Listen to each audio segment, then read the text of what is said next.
Nosotros crecimos en un modelo social en donde, y lo digo mucho en las conferencias, digo, a ver, ¿cómo nos educaron, no? Si veías una persona, si es que lo veías, cuando éramos chicos, tú y yo tengo 47 años, ¿no? Más o menos estamos por ahí. 52, ¿no? o sea que ahí estamos. Llegabas al parque y si es que veías a una persona en silla de ruedas con parálisis cerebral, ¿no? Una persona con síndrome de Down y demás, ¿qué te decía el adulto responsable, tu tío, tu tía, tu mamá, tu papá? Se volteaba y te decía, Hazte para acá. no lo voltees a ver. Es de mala educación quedarte a ver. O sea, nos enseñaron y nos educaron a no verlos. Sí, claro. Como si llegar y entablar una conversación con él fuera malo. Estamos metiéndonos hasta la cocina y hoy tenemos un tema, híjole, ambivalente, un tema sí apasionante, pero también muy doloroso. ¿Qué pasaría si yo te contara que más o menos 1.300.000 seres humanos en este país padecen directamente autismo o algún tipo de discapacidad intelectual? Eso implicaría que si cada uno de ellos tiene papá, mamá, hermano y hermanito, hay por lo menos 6 millones de seres humanos que directamente todos los días viven, conviven, gozan, sufren o pues tienen a una persona con estas condiciones en un país que hacemos muy, pero muy poco por ello. Hoy tenemos a Gerardo Gaya, el director general de una institución que se llama Iluminemos por el Autismo. Yo estoy seguro que esta información del día de hoy nos va a dar un montón de coordenadas, nos va a abrir la mente a ti y a mí. Y espera, aunque tú no tengas ni a un familiar, ni a un amigo, ni a un hijo, ni a un papá, no te vayas porque esta información, aunque usted no lo crea, te afecta a ti mucho, pero mucho más de lo que crees. Acompáñanos.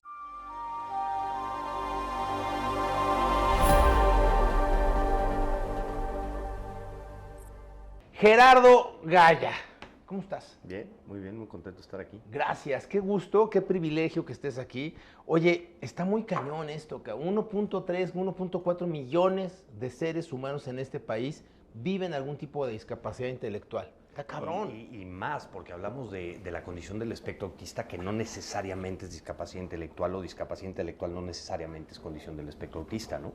Nosotros... O sea, solamente autistas, 1.300.000, y el espectro de discapacidad intelectual de moderada a grave, ¿cuántos más? Mira, nosotros estimamos, de acuerdo a los datos que tenemos, ¿no? Tanto del INEGI, tomamos como referencia muchas veces a la CDC en Estados Unidos, que miden casi todo, cosa que en México no lo hacemos. No medimos nada. Nada, prácticamente no tenemos indicadores, pero estimamos cerca de 3.5 millones de personas con algún grado de autismo, discapacidad intelectual, neurodivergencia, más aparte obviamente la familia, ¿no? Al final, lo que se estima es que 1 de cada 7 personas en el mundo tiene una discapacidad que se toma en base a una necesidad de apoyos para funcionar, entre comillas, en un mundo. O sea, esa es como la definición de tengo una discapacidad si necesito un apoyo. Exactamente. Sea económico o sea... Que fíjate la incongruencia y la paradoja, ¿no? Esto pues, es un apoyo. Sí, claro. ¿No? Y sin embargo la sociedad no me etiqueta o nadie me clasifica como una discapacidad persona con visual. Sí. Entonces es curioso. Para mí es un tema muy conceptual de lo que entendemos o creemos o pensamos o cómo nos educaron respecto a la discapacidad en general. Que lo que le digo a todo el mundo, la muy mala noticia que les tengo es que la capacidad es una etapa temporal de la vida. Sí, después eres incapaz de muchas cosas. De muchas. Qué cabrón, ¿no? Está cabrón.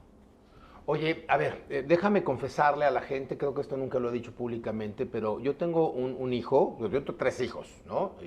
Ya 25, 23 y 21, pero Helios, mi hijo del medio, de 22 años y medio, casi 23, pues tiene una discapacidad intelectual moderada, pero discapacidad intelectual al final del día, necesitó maestros especiales y va a tener toda su vida, pues una necesidad de apoyo, ¿no?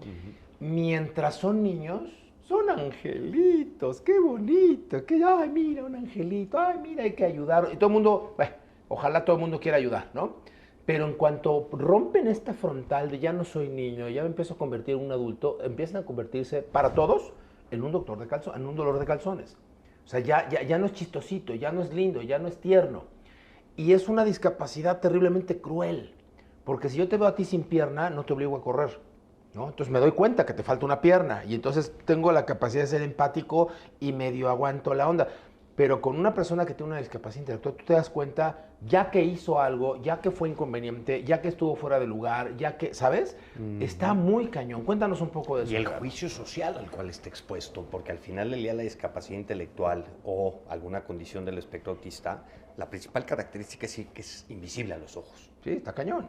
Yo lo digo mucho y lo pongo muy como ejemplo, pero si aquí estuviéramos y entra una persona en silla de ruedas, o entra una persona con un bastón que no ve, ¿te das cuenta? entra una persona con síndrome de Down, automáticamente todos los que estamos aquí le bajamos 2 rayitas, ¿no? Y nos volvemos más empáticos. Pero cuando hablamos de autismo y discapacidad intelectual, el reto es que no lo vemos. Entonces, ¿cómo vamos a conocer aquello que es invisible a nuestros ojos y cómo vamos a incluir aquello que no conocemos, ¿no? Y es donde yo creo mucho, además, y coincido contigo plenamente, yo lo veo con mi hijo también como papá, y lo he visto con muchos. Pues digo, Álvaro, mi hijo, un güerito, este tamaño, con una sonrisa así de lujo, que va en el cine y te roba palomitas, dices, ah, qué chistoso, y le agarras el pelo y le das unas palomitas. ¿Qué va a pasar cuando el niño De tenga 47 24 años, deja en las palomitas. Te paras y te lo descuentas, no Sí, preguntas, claro. ¿No? Porque no estamos acostumbrados a convivir con ello, ¿no? Que esa es para mí una de las partes Pero más es paradójico, me acabas de decir que 3 millones de seres humanos, casi 4 millones, ¿no? Están ahí en la calle, y no estamos acostumbrados a convivir con ellos. Pues debiéramos, ¿no? O sea, son muchos, como para no estar acostumbrados. Hay una campaña de la Red Iberoamericana de Educación Especial que me fascina, que habla justamente de este concepto 1 de cada 7, ¿no? Que dice, a ver, si 1 de cada 7 personas en el mundo tiene una discapacidad, ¿por qué no 1 de cada 7 en tu trabajo? ¿Por qué no 1 de cada 7 en tu gimnasio? ¿Por qué no 1 de cada 7 en el parque? ¿Por qué no 1 de cada 7? Y dice, porque vos no fuiste a la escuela con ellos. Nosotros crecimos en un modelo social en donde, y lo digo mucho en las conferencias, digo, a ver, ¿cómo nos educaron, no? Si veías una persona, si es que lo veías cuando éramos chicos, tú y yo tengo 47 años, ¿no? Más o menos estamos por ahí. 52, ¿no? O sea que ahí estamos. Llegabas al parque y si es que veías a una persona en silla de ruedas con parálisis cerebral, ¿no? Una persona con síndrome de Down y demás, ¿qué te decía el adulto responsable, tu tío, tu tía, tu mamá, tu papá? Se volteaba y te decía, hazte para acá. No lo voltees a ver. Es de mala educación quedarte a ver. O sea, nos enseñaron y nos educaron a no verlos. Sí, claro. Como si llegar y entablar una conversación con él fuera malo, ¿no? Y es donde digo, ¿qué pasaría si pasamos de un juicio social a un hola, ¿está todo bien? ¿No? ¿Cómo estás? Y ya, ¿no? Mucha gente a mí me pregunta, oye, ¿cómo le digo a una persona con autismo? ¿Cómo le digo a una persona con discapacidad? Pues por su nombre. Hola, ¿cómo te llamas? ¿No? Pero necesitamos clasificar, ¿no? Somos una sociedad que clasifica con objetivos calificativos todo. Y algo también que me gusta mucho señalar, ¿no? Ernesto Reaño, psicólogo lingüista de Perú, en un libro dice una cosa que me encanta, que dice que clasificamos la discapacidad como si esta no dependiera del entorno en donde se nace o se vive. A ver, otra vez, más despacito, por favor. Clasificamos la discapacidad como si esta no dependiera del entorno o el contexto en donde se nace o se vive. Que hace que una persona se sienta con discapacidad. Si viene una persona con silla de ruedas y no hay una rampa o un elevador por donde pueda subir, se va a sentir con una discapacidad. Entonces, muchas veces, y en un modelo social que afortunadamente se promueve, empezamos a hablar de los apoyos que requieren las personas para funcionar, entre comillas. Por eso dicen que en Estados Unidos es el mejor país para vivir con alguna discapacidad, porque hay rampas por todos lados, hay condiciones por todos lados, pero además la gente o es empática o al menos, por lo menos le vale madre, ¿no? Entonces como que es pásale, ¿no? O sea, pásale, no me meto, no te juzgo, me da igual. Pero no juzgo. Ajá. No te trato, no te discrimino por tener la enfermedad. O sea, si te discrimino por yo, ¿no? Yo, pero no por tener una discapacidad, ¿no? Totalmente. Tampoco es que sean muy empáticos, tampoco es que ahí pasa usted para allá, ¿no? Pero entonces sí nos faltan kilómetros, Gerardo, Cañón. De desarrollo cívico. Cañón. Y mira, yo creo que ahí parte del punto es que hoy en México y en países como México estamos asumiendo como sociedad, como empresa, como política pública, el costo de no hacer nada, ¿no? Porque cada peso que se invierte en educación, existen estudios que señalan un retorno de inversión o de ahorro de N millones, ¿no? O trillones. En el tema de discapacidad también sabemos que, o en el tema de autismo, sabemos que cada peso invertido en un tema de intervención temprana se traduce en 4 pesos de ahorro a lo largo de la vida, ¿no?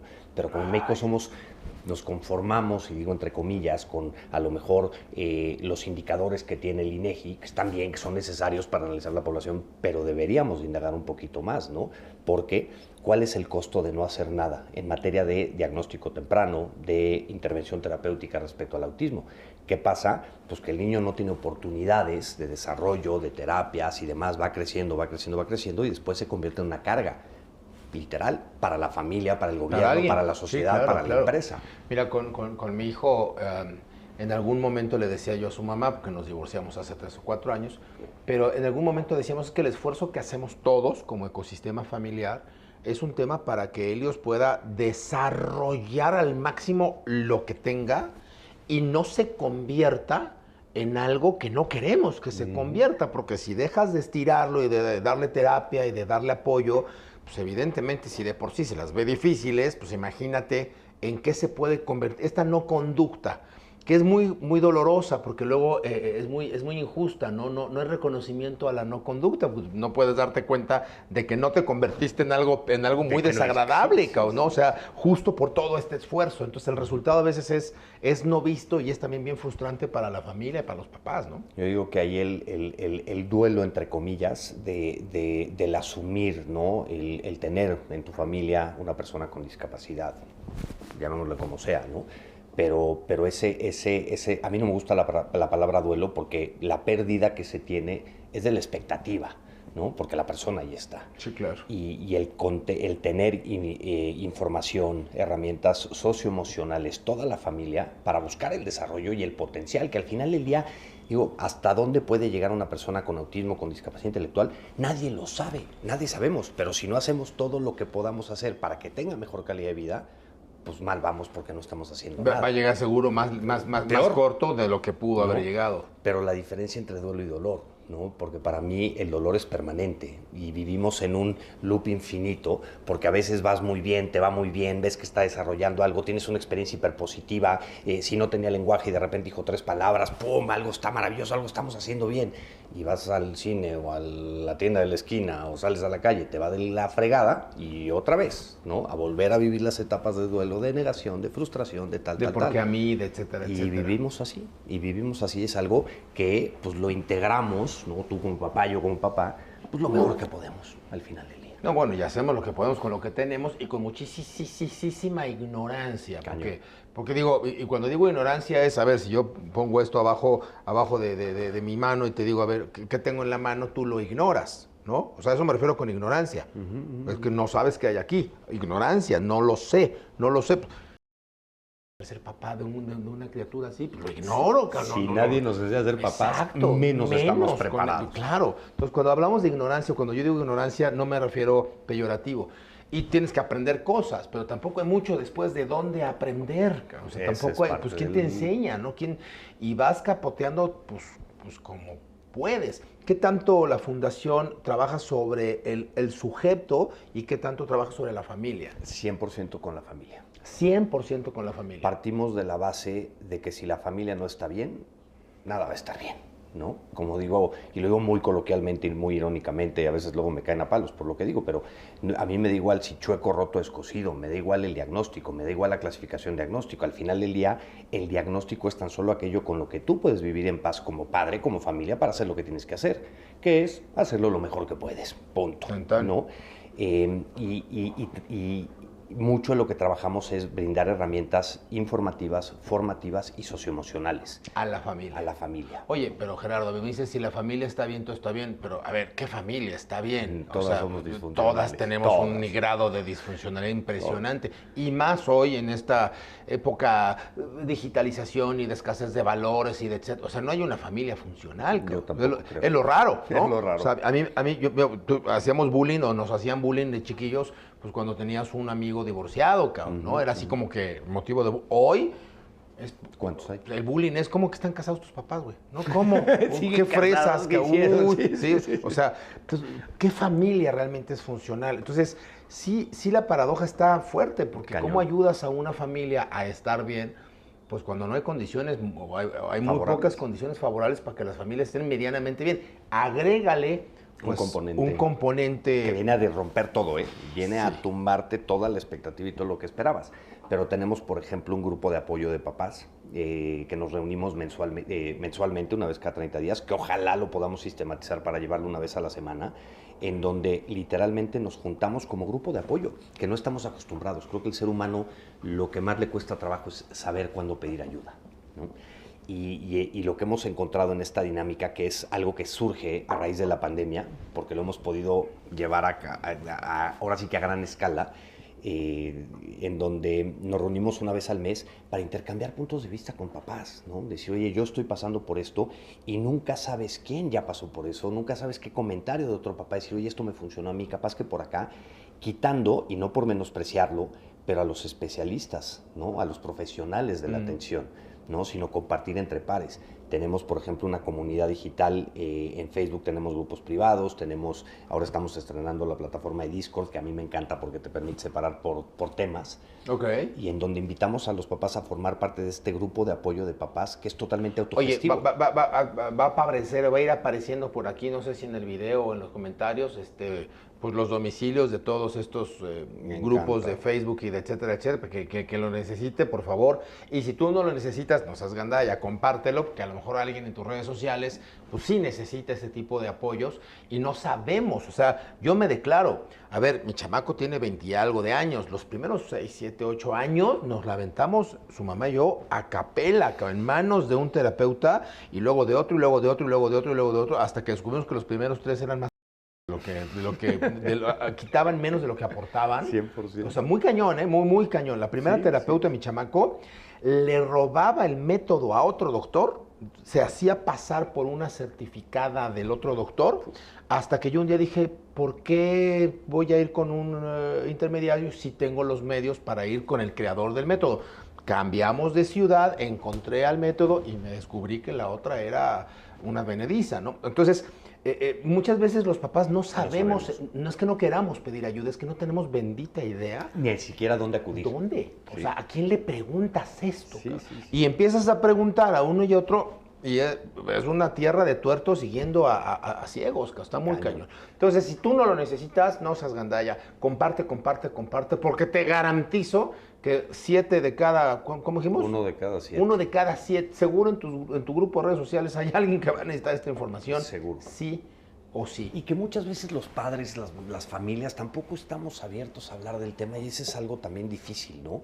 Porque yo por lo menos creo en eso, la palabra sana.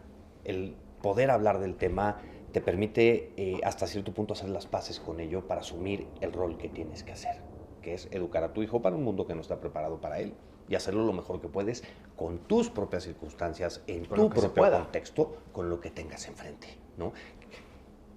Si a todas las familias les podemos ahorrar tiempo en esa búsqueda de respuestas, sufrimiento. Híjole, ahí para mí está la clave, ¿no? Por ejemplo, en nuestro canal de YouTube tenemos pues cerca de más de, que serán por lo menos más de 45 contenidos de diversos temas, de etapa de adolescencia, de diagnóstico, de intervención terapéutica, de etapa adulta, de paternidad, de maternidad y demás, porque es información que en el acompañamiento pues, nos ha demostrado el tiempo que es muy valiosa para las familias, ¿no?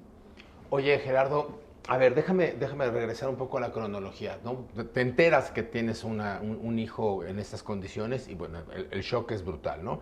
Me decía algún terapeuta hace muchos años que es como si fueras de vacaciones, ¿no? Vas a la playa y llevas traje de baño y llevas tu madre para surfear y bronceador, y de repente cuando menos te das cuenta diste vuelta a la derecha y llegas a la montaña y llegas y está nevado y está bajo cero y no tienes absolutamente nada que te prepare y ni idea, ¿no? Entonces la expectativa es dolorosísima. Dolorosísima. Como puedes lo vas acompañando mientras es niño, que yo digo que insisto, es hasta tierno y que si son angelitos y que si la chingada y eres muy empático y muy cariñoso. La adolescencia, cuando empiezan a aparecer conductas sexuales, híjole, empieza esto a batallar, ¿no?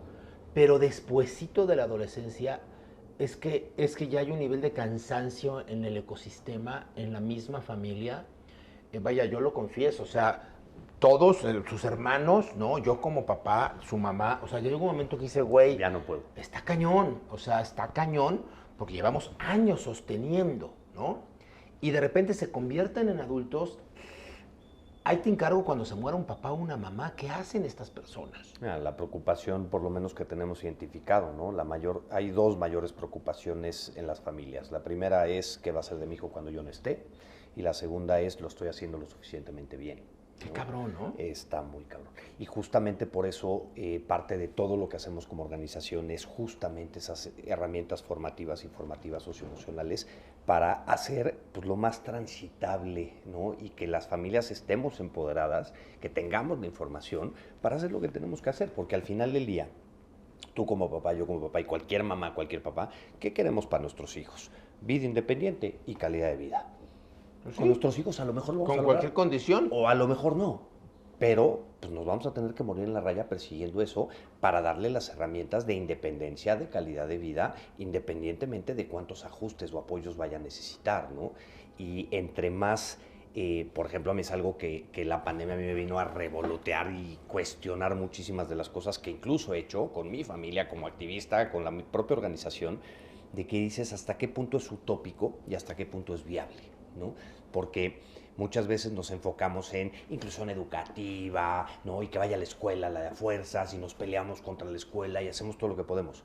Y perdemos de lado para mí lo esencial, que es calidad de vida del entorno familiar. Porque esa es para mí lo más importante en todo O eso. sea, que el chavo sea feliz primero en su familia y luego lo incluimos donde quieras. Después vemos. O sea, porque si el entorno familiar no está bien, no está sólido, y por sólido no me refiero a la pareja, o sea, porque hay conceptos de familia que se están redefiniendo en el tiempo. Tú y yo formamos parte de esa redefinición de la familia, ¿no? Pero hablo de decir, estar en paz con ello y tener todas las herramientas y todo el empoderamiento para poder acompañar en cualquier etapa de vida a su hijo, a su hija, a la hermana, al nieto, etcétera, para que tenga calidad de vida y vida independiente. ¿En la medida de qué posibilidades? Pues las que tengas, cabrón. Las que puedas, ¿no? Y algo que a mí me gusta mucho, y lo digo mucho, es que nadie nunca te diga lo que va a ser capaz de hacer tu hijo. Porque no depende de él, no depende de ti, en gran medida depende de la familia, depende de él. O sea, es muy incongruente lo que digo, pero a veces no depende de él, a veces depende del entorno, a veces no depende de ti como papá, como mamá, como familia. Es tan, por así que tan multiverso todo el tema, tan multifacético, que depende de muchas variables. Pero el límite de ese crecimiento, de ese empoderamiento. Lo va a descubrir esa alma. Sí, y muchas veces lo ponemos nosotros como padres también. Que eso lo digo mucho a los papás. ¿Qué harías si tu hijo no tuviera autismo? ¿Qué harías? Porque de repente me dicen, oye, es que no sé si llevármelo a acampar. ¿Qué harías si tu hijo no tiene autismo? ¿Lo llevarías a acampar? ¿Qué te impide? Inténtalo. Prepárate, hazlo. O sea, hazlo, recorre el caminito para hacerlo lo mejor que puedas y atrévete, ¿no? Que es algo que pues obviamente con el dolor, con la frustración, pues a veces no nos atrevemos. Y está bien, no es que estén, o sea, no es bueno o malo. O no es que no te atrevas, es que, insisto, ya estás hasta con miedo, harto ya estás cansado también, ¿no? Este tema de lo estaré haciendo suficientemente bien, debe de estar seguramente conectado a un tema de culpabilidad. O sea, 100%. yo como soy feliz, ¿no? ¿Cómo me atrevo yo a que me esté yendo de poca madre en mi trabajo y a ser feliz y hacer este super podcast cuando veo que mi chamaco tiene una condición, ¿no? Dices, Cañón. puta, me siento culpable hasta de ser feliz. Está cabrón. Cabrón. O te sientes culpable de tú tener una vida independiente y él no, ¿no? O que a veces puedes y a veces no. Y yo creo que el peor sentimiento, la peor emoción que puede tener el ser humano es la culpa, ¿no? Porque conlleva mucha frustración, mucho dolor y te lleva a lugares que no vas a lograr. Nos pasa mucho con la intervención temprana o con el diagnóstico, ¿no? Es que yo vengo sospechando desde hace 6 meses, pero no hice nada y entonces entro en la culpa y demás. Lo hiciste lo mejor que pudiste. Cuando pudiste, cabrón. Y tenemos que ser capaces de actuar sin juicio, porque no teníamos la información y no está ni bien. ¿Esas ni serían mal. las coordenadas? Para mí sí. Quitarle el juicio y 100%. quitarle la expectativa. Al menos yo dejé de sufrir cuando mis expectativas fueron cero. Nulas. O sea, ¿qué espera y el empezar a chamaco? construir desde cero. Que crezca, que sea lo que él pueda, que crezca su alma. Sí. Entonces yo me peleaba con las escuelas, pero al revés. ¿No? Porque me decía, es que la boleta académica y el promedio, me da igual el promedio. Puta, si sacan 9 en geografía importa? o 5 me da igual. O sea, que esté incluido, que la exacto. gente lo comprenda, que la gente lo entienda, porque hasta dónde va a llegar, nadie sabe.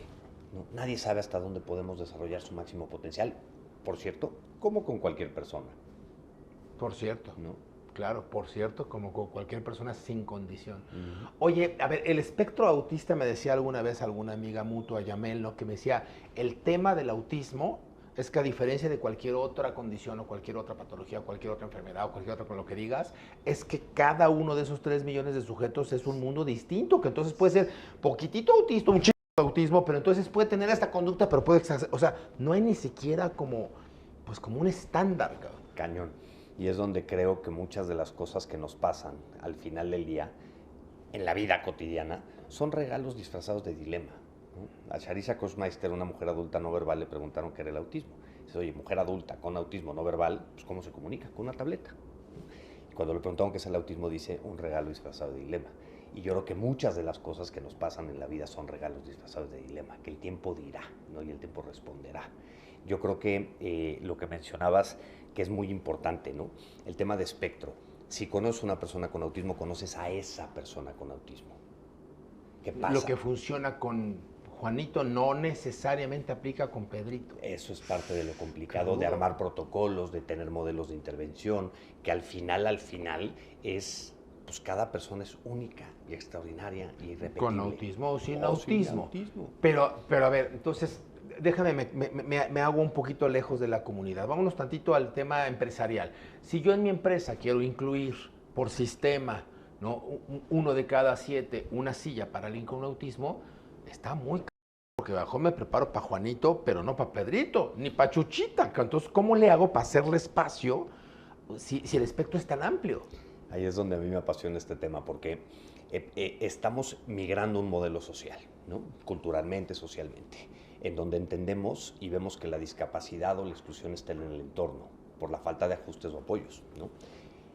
Porque tratamos de clasificar a las personas. Y yo digo, ¿qué pasa si invertimos la mirada? ¿No? ¿Y qué pasa si invertimos la pregunta? Porque con accesibilidad funciona todo. Sensibilización del entorno, accesibilidad. Y la accesibilidad la podemos entender como accesibilidad cognitiva, por ejemplo, pictogramas, señalética, ¿no? En donde, y ahorita te digo una experiencia que hemos tenido con eso, el tema de accesibilidad física, rampas, etcétera, ¿no? Pero fíjate cómo nos equivocamos. Pensamos que una rampa beneficia o ayuda a una persona que está en silla de ruedas, pero también ayuda a una mamá que trae una carriola que va paseando a su bebé. Sí. ¿No? Cuando pensamos en temas de pictogramas o en temas de señaléticas, ¿no? Pues, señalizaciones gráficas al final del día, pues resulta que si nos enfocáramos en ese tipo de accesibilidad, ¿a quiénes podemos ayudar?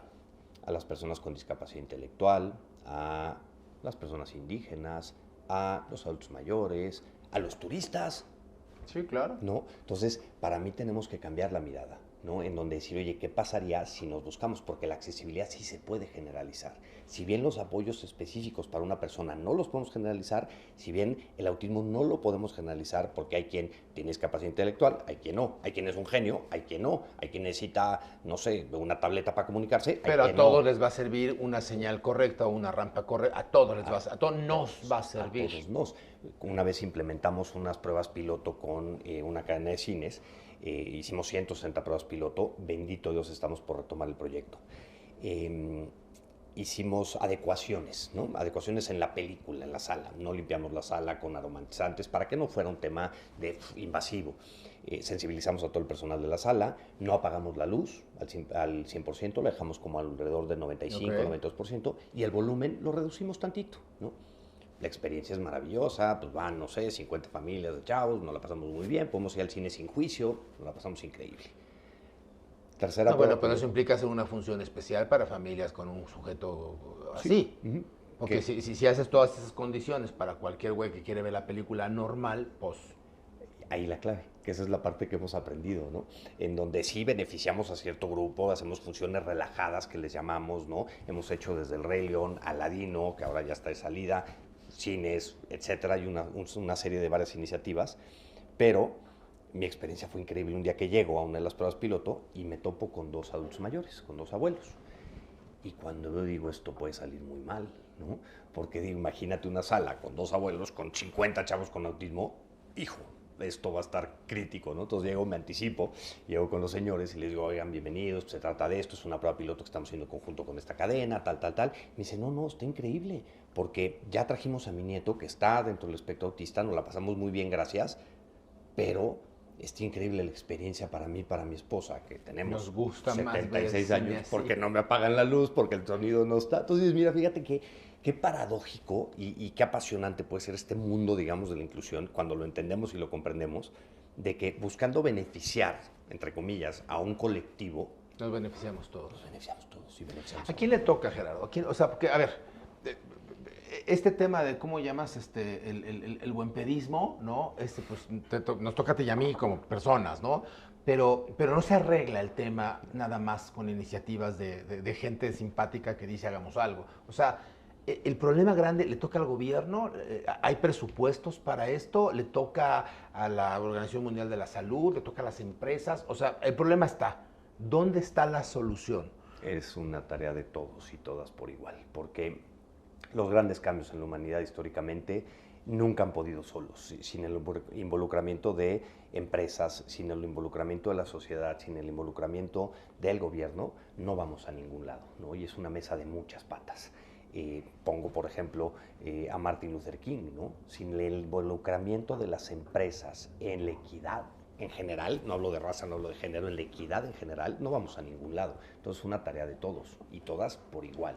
Puta, pero es que el tema compite con cosas que no venden, ¿no? O sea, es que no es un tema que venda, cabrón. O sea, el empoderamiento de la mujer y entonces están pintarrojeando reforma, ¿no? O sea, ese tipo de temas, pues compite mucho más que un chavito autista que necesita chambear de barista en Starbucks, ¿no? Yo de las primeras cosas que leí que casi me caigo en la silla es que para incluso Organización Mundial de la Salud, Naciones Unidas, el tema hace 10 años no era tan relevante porque no había índice de mortandad.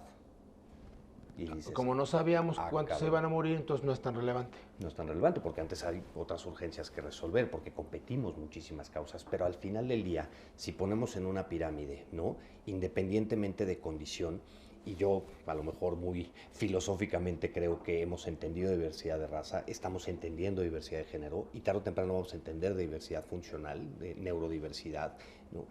Y creo que es donde para mí la mirada tenemos que cambiarla por completo.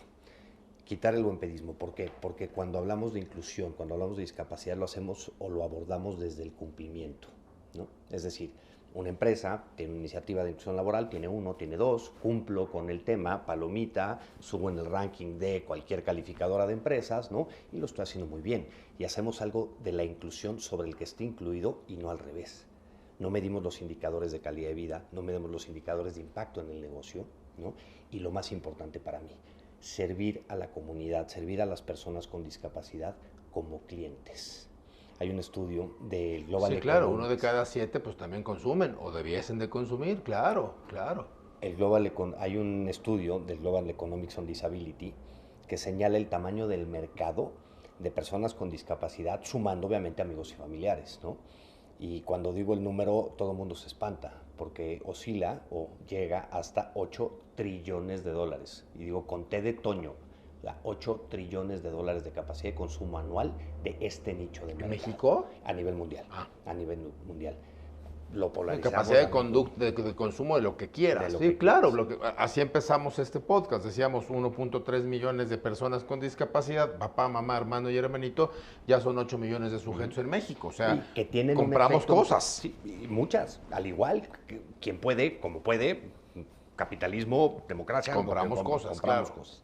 Pero es donde yo creo que abordamos mal, ¿no? Cuando hicimos la función del Rey León hace 6 años, experiencia increíble, cuando me senté con OCESA y les dije, oye, queremos hacer esta iniciativa, ¿no? ¿Cómo se llama? Fede González Compeán, el señor Fórmula 1 hoy por hoy, ¿no? Mister Teatro, como le decían antes, me dice, ¿cómo? ¿Quieres una función a beneficio? Y le dije, no te vengo a pedir dinero, te vengo a generar dinero, ¿no? Yo echándome un volado y un riff, era la primera vez que le iba a hacer en América Latina, ¿no? Y me dice, caray, ¿cómo está eso? ¿No? Y hace así, y le digo, mira, a ver, dame una función, vamos a hacer ajustes, los lineamientos ya existen, no estoy inventando la rueda, esta función ya sucede en Nueva York, ya sucede en Londres, nada más necesitamos los lineamientos y nos encargamos de la comunicación y hagamos algo grande del tema. Una semana antes sold out. Digo, con descuento, con promoción, como quieras. Sí, pero vaya, tampoco es que le haya costado dinero esa función en este caso a Ocesa, ganó No. dinero de la función. Sí, o a lo mejor salió tablas porque sí negociamos un descuento del 50%, ¿no? Porque también el efecto empobrecedor de las familias es muy alto por las terapias, por el costo de las terapias que en México es. Es lo que era justo mi siguiente pregunta. ¿Cuánto cuesta tener un hijo con espectro autismo? Entre terapias, entre condiciones, entre escuelas especiales. O sea, es una lana, cabrón. Entre 18,000 y 48,000 pesos mensuales por niño por caso. ¿Por niño? Por caso. Por caso. O sea, si tienes hermanitos, puta ya vale madre. Entre Y hay 18 familias y 40 que incluso tienen dos. Y te hablo del sector tanto social, entre comillas, centros terapéuticos, fundaciones, asociaciones, dentro de los muchos estudios que hemos tratado de hacer, que son estadísticos, que no tienen validez científica y que luego me retoma todo el mundo, ay, ¿qué te vas a tus datos? En SurveyMonkey, cabrón, o sea, en encuestita, ¿no? Pero el costo de atención oscila entre 18,000 que y no 48,000. necesariamente es que con 48,000 pesos mensuales vayas a sanar a tu hijo, es mantenerlo. Es mantenerlo, Y es buscar revertir mucho de los estirarlo efectos lo de más los- que se lo pueda, más que ¿no? se pueda. La terapia de lenguaje o la terapia de inclusión, o sea, pero Gerardo, ¿cuántas familias pueden darse el lujo de tener un niño o un hijo con discapacidad intelectual? Y se agrava un poco la cosa porque las aseguradoras no cubren las terapias de rehabilitación, como les llaman, Sí. ¿no? De temas. Dímelo a mí, yo ya pasé por ese camino. ¿Sí? Sí, claro. Entonces el efecto empobrecedor, pero es un poquito lo que hablábamos hace rato, ¿no? No estamos midiendo el efecto de no hacer nada, no estamos midiendo las consecuencias de no hacer nada, de cuáles, y se lo he propuesto en diversos foros de decir, oye, tenemos que medir el efecto empobrecedor de la familia y cuál es el impacto en el desarrollo país de eso, ¿no? Porque estamos asumiendo el costo de no hacer nada. ¿Hasta cuándo lo vamos a asumir? Todos, empresas, gobiernos, sociedad en general, ¿no? Que avanzando es un modelo social y probablemente es utópico y a lo mejor no lo veo, a lo mejor tú y yo no lo vamos a ver, pero sí creo que futuras generaciones por lo menos le estamos sembrando el camino para que realmente suceda algo, ¿no? En una discusión o una mesa de diálogo que tuve con ex secretarios de salud incluso, Julio Frenk, en donde hablábamos de este concepto de la política pública del peor costo es de no hacer nada, ¿no? Decíamos, ¿qué sucede con el tema de la obesidad infantil y la diabetes? ¿Por qué están ligadas, ¿no? La obesidad infantil genera diabetes en el largo plazo. Cerca del 92% del costo de salud pública de una persona se lo consume en sus últimos 3 años de vida, lo cual vuelve inviable la seguridad social, ¿no? Claro, pero porque lo medimos. Como está medido, nos entonces volteamos hay a la obesidad campañas infantil. para que los niños no sean obesos. Claro, pero y como no sabemos cuál es el impacto de no hacer nada del desarrollo país y no hacer nada en cuanto a la inclusión o respecto a la discapacidad en general, pues no sabemos. Entonces seguimos manteniéndolo, ¿no? Entonces algo que Oye, yo dame una sopa de invito realidad. ¿Qué pasa con un adulto con discapacidad? Ya se murió el papá, ya se murió la mamá, los hermanos ya se murieron o no están. ¿Qué pasa? ¿En qué termina un adulto con discapacidad intelectual? en el limbo, en tierra de nadie, desafortunadamente. ¿Están en condición de calle? Muchos. ¿Medio sobreviven en sus casas? ¿O cómo acaba? Fíjate un que una de sujeto las así? lecciones más grandes para mí, a título personal, justo con eso, nadie estamos exento de ello, todo mundo emitimos un juicio, todo mundo bulleamos, nos bullearon, etcétera, etcétera, etcétera, y hacemos, yo tengo una regla, ¿no? Que digo, y voy a decir groserías, pero digo, ninguna, digo, perdón, pendejadas muchas, ninguna, ¿no? Que es muy distinto, ¿no? Y por lo menos trato de vivir por ello. Pero el juicio que hacemos cuando vamos en la calle, ¿no? El loquito, tú no sabes cuál es la realidad de esa persona, no sabes si tiene una condición de vida, no sabes qué es lo que ha pasado y sin embargo emitimos un juicio, ¿no? Y hace rato te iba a responder algo también, que ahorita me vino a la mente, de que decíamos, a ver, si entendemos la inclusión como comprensión, empatía y respeto, digo, ¿quién me va a negar que de una sociedad más comprensiva, más empática, más respetuosa, Van a surgir mejores seres humanos. punto, Debiésemos trabajar ahí. 100%? Gerardo, ¿cuál sería tu ideal? Si yo fuera un genio de la lámpara, si tú tuvieras que pedirle 2 deseos o 3 deseos a Dios, ¿con qué te podrías morir tranquilo? Entendiendo que tu vocación, la palabra vocación significa el llamado de Dios para tu alma. Y claramente cuando tú tomas este apostolado, a ver, pues lo tomas pues primero porque eres un papá con un hijo con esta condición, pero después porque eres un alma que esto te conecta y dices, nadie está haciendo algo, güey, lo voy a hacer yo, ¿no? O sea, Así fue más o menos, ¿no? Afortunado o desafortunado, pero esa es la Pero ahí realidad. soy, ¿no? Sí, Y entonces significa que encontraste en esto una vocación, un llamado álmico para hacer algo al respecto. ¿Con qué te mueres tranquilo si tuvieras que morirte? ¿Cuál sería tu ideal? Mira, te voy a decir algo que yo llevo viviendo 7 años y es algo que me ha vuelto adicto a mi vocación y a mi propósito, la verdad, en esta plenitud de saber que cada actividad, cada cosa que hacemos es, me puedo morir tranquilo, ¿no? Te pongo el ejemplo de la caminata del 2 de abril que acaba de pasar. Fuimos cerca de 5.500 personas. Para mí es un milestone, es un logro, ahora sí que el logro desbloqueado, ¿no? En donde digo, a ver, yo tengo una satisfacción de decir, vamos muy bien, ¿no? Yo estoy pleno, estoy satisfecho de lo que estamos haciendo, nos falta muchísimo, ¿no? Estoy muy consciente que muchas veces perseguimos una utopía, sí, pero el saber que con tu trabajo le estás abriendo futuro, y no solo a mi hijo, a generaciones y generaciones y generaciones, y que estamos en conceptos en permanente evolución, y que a lo mejor la bala nos sale chueca y iremos corrigiendo el camino, ¿no? Somos perfectibles, todos seres humanos, cualquiera organización, activismo, etcétera, ¿no? Yo me puedo morir tranquilo hoy. Mi utopía es un mundo en donde la seguridad social funcione. Estamos acostumbrados a ver el problema como un problema, ¿no? Y nuestro problema, la realidad del problema es nuestra actitud ante el problema. Creemos que el autismo es un problema y no, el autismo no es un problema, el problema es la falta de, y pongo una rayita en blanco, para que cada quien la llene en sus propios contextos, en sus propias circunstancias, ¿no? Información, dinero, conciencia. Porque para mí el verdadero problema es que si existiera una seguridad social que se haga cargo realmente, no tenemos que estar hablando de protocolos de diagnóstico, de intervención temprana, intervención terapéutica y educación inclusiva, ¿no? Se habla mucho de un debate de educación especial, educación inclusiva, educación regular. Y digo, fíjate qué paradójico. La educación especial, como la entendemos hoy, es de cierta forma, la educación regular, como la entendemos hoy, es de cierta.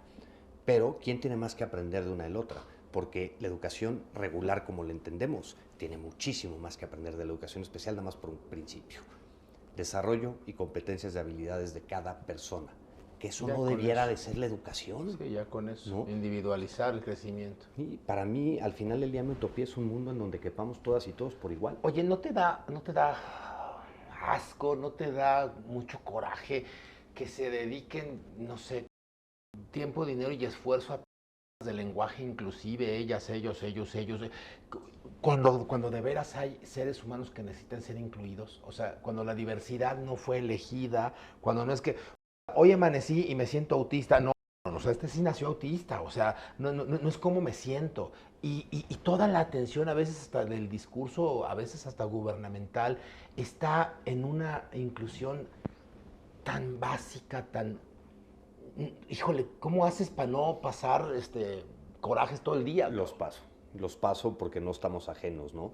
Jorge Font un día me dijo una cosa que a mí me fascina, que me dijo que dejarte tocar por la realidad de otras personas te permitirá conocer los rincones más profundos de tu alma, ¿no? Cuando hablamos de política pública, cuando hablamos de legislación, cuando hablamos de todo esto y de competencia en la narrativa o en los discursos o en la visibilidad, obviamente frustra muchísimo. Sí he actuado desde el dolor y desde la frustración muchas veces. Me dan ganas de subirme a los madrazos con quien pueda, ¿no? Públicamente, políticamente, para que pasen las cosas que tienen que pasar, porque muchas veces pues, la desesperación y la frustración es que no pasen, ¿no? Y muchas veces pues, la sociedad es la barrera, muchas veces el gobierno es la barrera, muchas veces las empresas son la barrera, muchas veces los papás somos la propia barrera, ¿no? Y al final del día, digo, bendito Dios, soy o me considero idealista, práctico y optimista racional, ¿no? Trato de tener perspectiva y de tratar de identificar muy bien y escoger las batallas que realmente podemos lograr, ¿no? Por eso me gusta mucho Qué buen ejemplo. el actuar a gran escala, ¿no? O sea, claro, ayudar a un niño en específico, bueno, tú lo hacemos, tenemos un programa de becas, hacemos mucho trabajo ahí, está bien, pero lo que tenemos que hacer es transformar la realidad de millones, ¿no? Y es donde creo que la narrativa importa y importa mucho, porque el discurso de lástima, el discurso incluso de polarización, el discurso de pobrecitos, de angelitos, te premió Dios, te castigó Dios, digo, caray, a ver, quitemos los tintes religiosos, ni ángel ni demonio, ¿no? ¿Qué pasa si inspiramos a la sociedad? Que esa es para mí la clave. ¿Qué pasa si inspiramos a las empresas a ser parte de algo mucho más grande que yo, que tú, que todos los que Un estamos propósito aquí, ideal. ¿no? Y que vamos en camino a, porque la diversidad está aquí, de raza, de género, funcional, etcétera, existe. Y a mí, por más simplista que suene, para mí el autismo y la discapacidad tan solo forma parte de la diversidad humana y tenemos que irle entendiendo o avanzar hacia allá por lo menos. A lo mejor me muero y nunca lo veo, probablemente, ¿no? Pero estás creando el camino. Por lo menos. Y por lo menos no quedarme quieto en algo que a mí me importa. Te voy a hacer 2 preguntas para terminar esto. ¿Qué puedo hacer si tengo dinero? O sea, porque esto a mí nadie me lo tiene que venir a confirmar. Esto te cuesta una lana cañona. Gracias Dios. En mi caso, he podido y está toda madre y ahí vamos. Digo, nunca alcanza, nunca es suficiente, pero no. Pero estoy seguro que allá afuera, bueno, pues hay miles de personas que no alcanzan, que no pueden, que no les da la vida. Entonces, si alguien que nos está viendo tiene dinero y dice, güey, puedo donar, puedo ayudar, ¿qué hago? ¿Qué hago si tengo lana? Y me dolió y me movió un poco este podcast. Invitarlos a donar. Pongámosle una liga allá abajo y invitarlos a donar, a ser parte, a suscribirse mensualmente, donativos. Al final del día, entre más seamos, ¿no? Y yo lo pongo como ejemplo de decir, a ver, un coche Fórmula 1, ¿no? Puedes tener la escudería perfecta, el coche perfecto, las llantas perfectas, el conductor perfecto, que si no tiene gasolina no vamos a ningún lado. Y las organizaciones necesitamos gasolina para cumplir. Y no hay presupuestos de gobierno ahorita y los patrocinios de las empresas son limitados. Entonces diría yo, a ver, literal, donar desde 500 pesos, desde 1,000 pesos. O sea, 300 al mes hacen una diferencia. No hay acción pequeña cuando hablamos de generosidad. Sí, pero... Y si sacas la campaña de compra fresas, patrocina, sí es, o sea, ese redondeo sí aporta, esa fresa sí aporta. Sí son campañas de veras, sí te llega la lana. 100%. Hay una ahí por ahí una creencia, ¿no? De que las empresas lavan dinero con el redondeo. Nosotros como organización exhibimos un recibo de donativo a la empresa al público en general, que quiere decir que no la va a usar para deducir impuestos porque es un vehículo de recaudación. Es muy diferente que una empresa nos da un donativo, le exhibimos un recibo deducible y puede hacerlo deducible hasta el 7% de su utilidad anual. Entonces yo lo veo mucho como inversión social, más allá de que te duela, de que te importe, de qué tal. Si nada de eso, velo como un tema de inversión social, ¿no? En la causa cual, con la que tú empatices, pero tenemos que fomentar nuestra participación social. Pero sí son de deber a las campañas, sí te llega la lana, y sí es mejor donarte una lana a ti a regalarle dinero al cuate que está en la esquina con el loquito. Sí, mira, yo creo que son vehículos de impacto, ¿no? Probablemente darle 20 pesos a alguien en un semáforo le va a cambiar la vida, sí, también. O le va a cambiar el día. ¿No? O le va a cambiar el día, también, ¿no?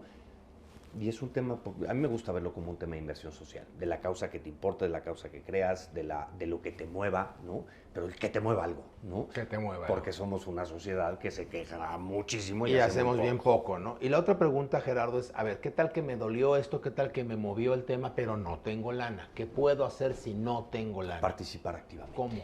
Participar como voluntario, sumarte a una causa, compartir contenidos de las cosas que te importan. O sea, en Iluminemos ¿aceptas voluntarios para hacer cosas? Siempre. Digo, a veces nos pasa que de repente nos buscan, es que quiero hacer algo por la asociación. ¿Qué sabes hacer, no? Porque no puedo poner un contador a llevar las redes sociales, por decir algo, ¿no?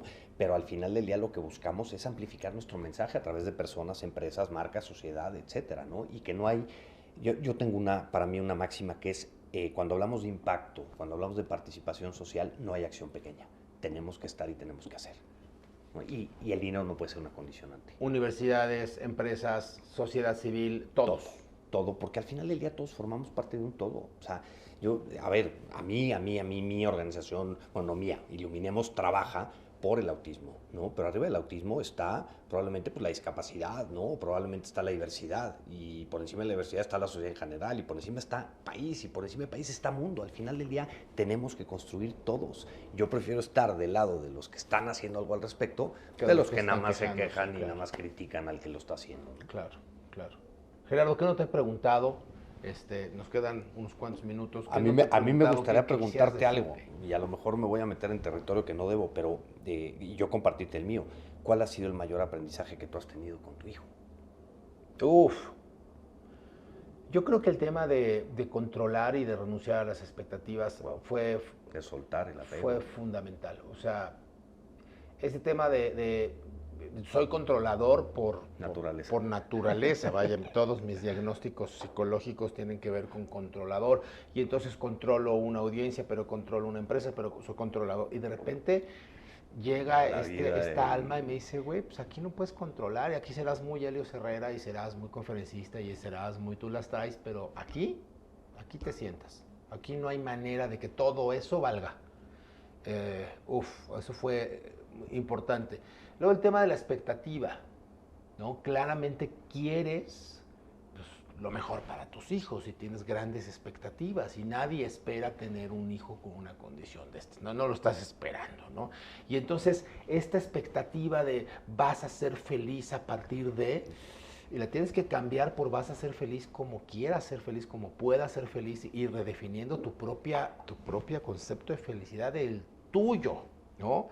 Y la otra es el aprendizaje de qué tanto me veo yo en el otro, qué tanto me veo yo en él, qué tanto su felicidad está llenando mis propios vacíos, porque si te quiero controlar y quiero que seas feliz con lo que yo digo, pues no es mi alma queriendo que seas feliz, es mi ego queriendo que seas feliz. Wow. a la Helios Herrera. Y para colmo de males, ¿no? Se llama Helios y se apellida Herrera. Wow. Entonces cada que lo veo a mi hijo, pues es un... Madre, esto es soltar, aceptar que no puedes controlarlo todo, y aceptar. Y de repente, híjole, me cuesta mucho trabajo ponerme y ponerlo en manos de Dios. Porque digo, a ver, espérate, pues sí, hay que ponerse en manos de Dios, pero Dios luego tiene muchas cosas que hacer. Entonces, ¿qué tal que vamos a soltar, pero como cuando empiezan a suceder cosas, universo, ¿no? Sí, o sea, creo que esa ha sido uno de los grandes aprendizajes. Wow. A través de Helios, mi hijo. Sí, fíjate que a mí el poder de la empatía, ¿no? Y el poder ponerme en los zapatos de mucha gente con la que he compartido mi testimonio. Y un día me preguntaron a mí que si odiaba el autismo, y dije, pues, ¿cómo puedo odiar lo que ha sacado lo mejor de mí? ¡Qué rudo y qué bonito! Que por lo menos, a ver, hoy no sé si soy la mejor versión de mí o no, por lo menos trato de hacerlo para mi familia, para mi expareja, para mis hijos, para mi entorno, para mi equipo de trabajo, y tratar de funcionar así, ¿no? Y digo, no es fácil, pero al final del día, pues la vida no es fácil. La vida nos pone de rodillas una y otra, ¿no? O sea, por eso a mí me gusta mucho compartir mi historia, porque además mi mejor terapia es esa. Compartir con papás, dar taller de empoderamiento de padres, compartir mi testimonio ante diferentes audiencias, hablar de inclusión en empresas, hablar de incluso resiliencia, adaptabilidad del cambio, ¿no? A mí eso, yo he encontrado en ello mi mejor terapia, ¿no? Y has podido aportar un montón a un montón de personas, ¿no? Espero. Yo creo que hay una lectura social, insisto, muy ignorante, con mucha falta de información. Muchas veces cuando he dicho esto, que a diferencia tuya, digamos que no voy por la vida contando mi testimonio. Gracias por compartírmelo. Muchas veces la gente se sorprende. ¿Cómo? ¿Tú? Ajá. Sí, ¿tú? Sí, tengo un hijo, sí, yo. O sea, sí. ¿Por qué? ¿Por qué no? Sí. O sea, de repente le preguntas, ¿por qué me pasa esto a mí? Y yo digo, ¿y por qué no? ¿Por qué no te iba a pasar? O sea, en una conferencia un papá me preguntó por qué a mí, y le dije, a ver, esa respuesta no te la voy a dar yo, ¿no? No la tengo. Esa respuesta no te la va a dar nadie. ¿Quién te crees que para a ti que no no te puede pase? pasar? Claro. No, porque al final del día todos estamos expuestos a todo. Y a lo mejor aquí ya es echándole un poquito, digamos, de técnica y de lo que yo hago, ¿no? Tal vez el transmutarlo al ¿y para qué a mí? ¿Y para qué? Que yo siempre, esa es la clave de todo. Te mueve. O sea, quedarte con el por qué me pasa o por qué no me pasa, te deja ahí. La víctima.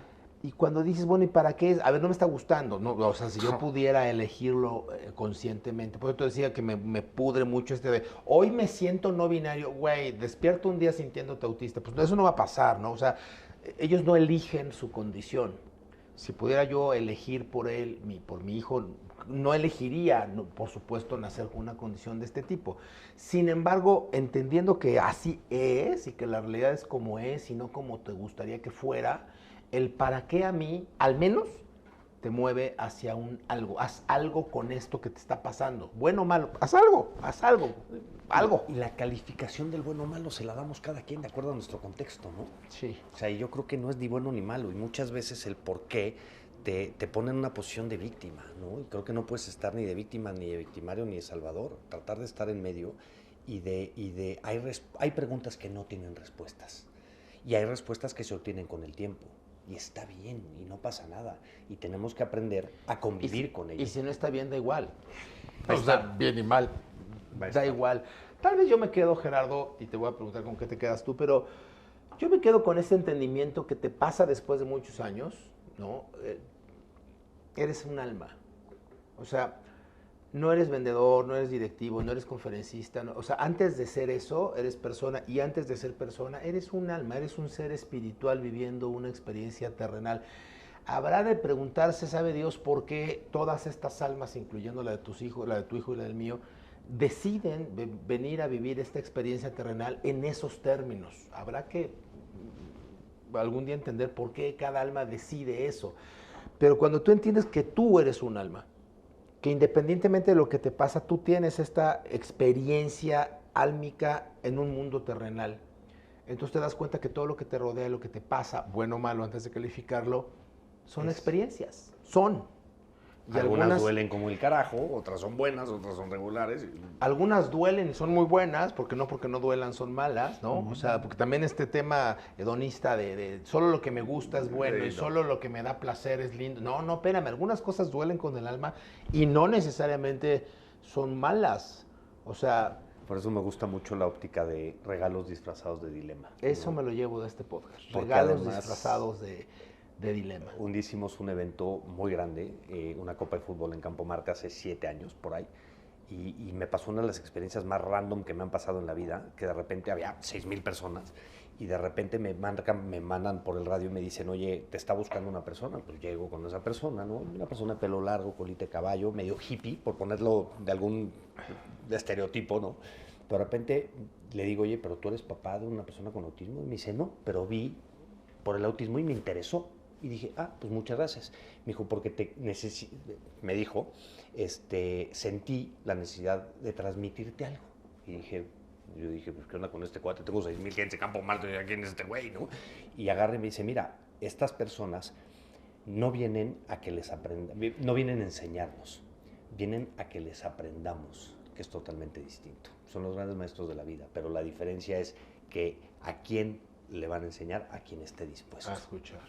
Y creo que es generalizable para absolutamente todo, ¿no? Y yo les diría, si tú vives en casa con alguna de estas almas, te sale más barato ponerte la cachucha de alumna.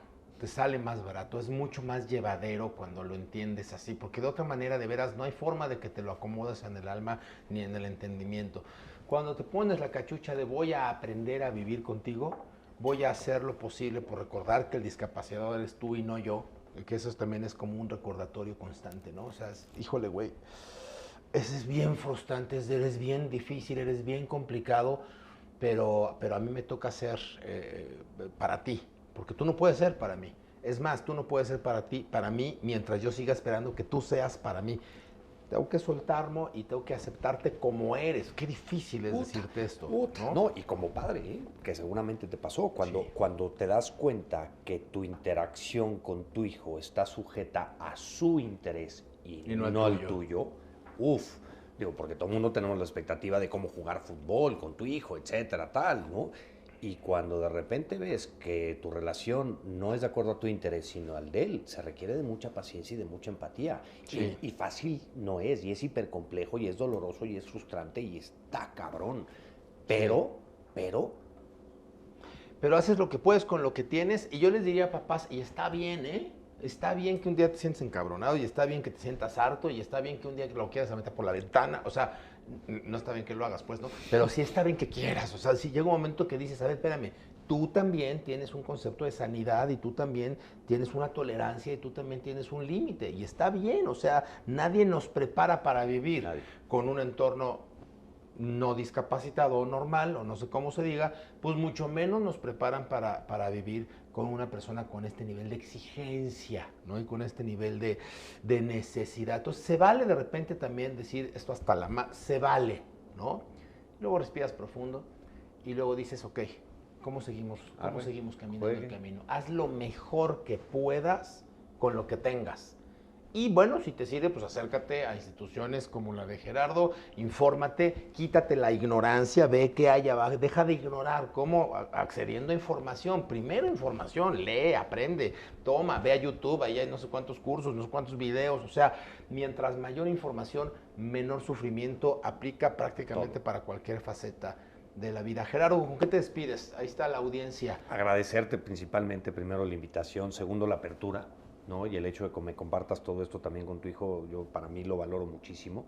Y el invitar a todos los que nos están escuchando a que se sumen, a que donen, a que participen socialmente, que nos quitemos como sociedad la desidia colectiva. Si quieren donar, iluminemos, más que bienvenido, pero encuentra un propósito y al final del día actúa por un bien mayor. Y si tienes una lana, dona, y si no tienes una lana, busca un voluntariado, pero todos podemos dar un poquito más. No hay alguien tan pobre que no pueda dar, ¿no? O sea, que no puedas dejar de dar algo, un poquito, ¿no? Y hay muchísima gente que hace la diferencia, ese pequeño donativo, 200, 300, 500 pesos mensuales.